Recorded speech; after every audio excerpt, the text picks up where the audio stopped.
Hiya. Today, me going to do experiment. Now, hear me question. Do cookie taste good? Oh, okay, experiment over. Cookie tastes good. Me love science. Croeso i artesoniaeth.com. Be di'r un peth mae pawb yn gael, ond sa neb yn medru cytuno ar blan pizza? Cookies, obviously. So heddiw, da ni'n mynd i wneud cookies. So, a quick breakdown o beth sy'n digwydd i cookie. Dipyn go lew i gofio, ond dim digon i roi ni off.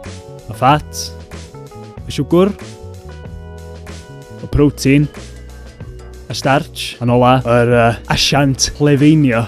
Os dyn ni chwarae efo'r 5 peth yma, dyn ni gael unrhyw cookie dyn ni isio. I fi'n personol, dwi eisiau fo flasydd y caramel, dwi eisiau fo crispiad y caramel, a dwi eisiau fo oglath y caramel. So dwi'n mynd i wneud bob dim fedrai i gael gymaint o'r meiad reactions na fedrai yn y toes. So, i gael y blas caramel yma allan o'n cookies, dyn ni am trio hydoddi y siwgr gwyn i gyd cyn troi fewn i toes.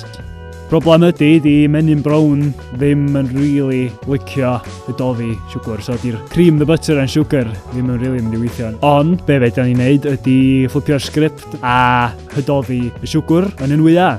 Unwaith mae gen ti'r ribbon stage na, a ti'n gwybod bod rhan fwyaf o'r siwgr di hydoddi. Gyd i bod yn double saff a gadael y mix am 10 munud. Wneud hynna neu siŵr bod yr bron yna i gyd di hydoddi. Ros wyl bach iddo fel neu siŵr bod yna'n byd di setlo yn gwylod y fowlan. Ar ôl hynna ddo, just cymryd y fenyn, tafel fe gyd i fewn, whisk, whisk, whisk.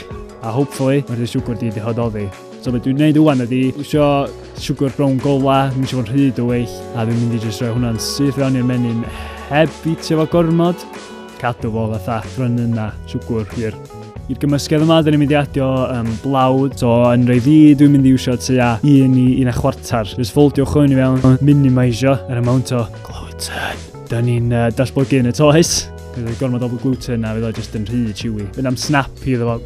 Unwaith mae wedi gorffan gweithio fewn. Da ni'n home gems, gennym ni'n cookie dough. Penderfynu ar eich toppings. Dwi actually ddim mynd triple chocolates.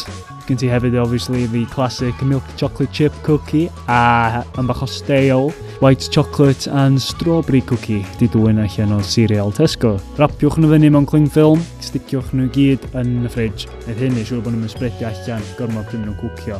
Un tip ola ydy gadael y toes am ddwrnod.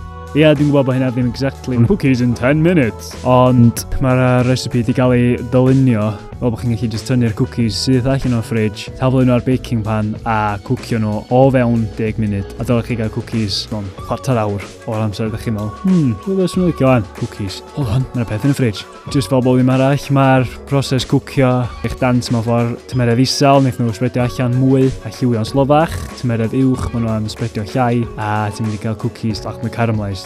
So, peidiwch yn poeni'n ofer am fan baking time. Ond os ydych chi eisiau fath sydyn i fynd as just 180 gradd am 10 munud. Unwaith mae'r ymyl wedi setio ar y cookies a fyddi aroglu nhw, mae'n golygu bod y cookies basically yn barod. Gan i gael look bach sydyn yn nhw de, gwerthusiad sydyn o'n canlyniadau. Dyma chi wahaniaeth rhwng toes di cael ei adael dros nos a toes gath ei gwcio ar y diwrnod. Just i ddangos i chi bod hyn yn actually gweithio a mae o'n neud gwahaniaeth. Fel ydych chi'n gweld, y peth mwyaf amlwg sy'n gwahaniaethu'r ddau ydy'r sglein ar wynab yr ei gath ei gadael dros nos, yr crackle ar y tu allan.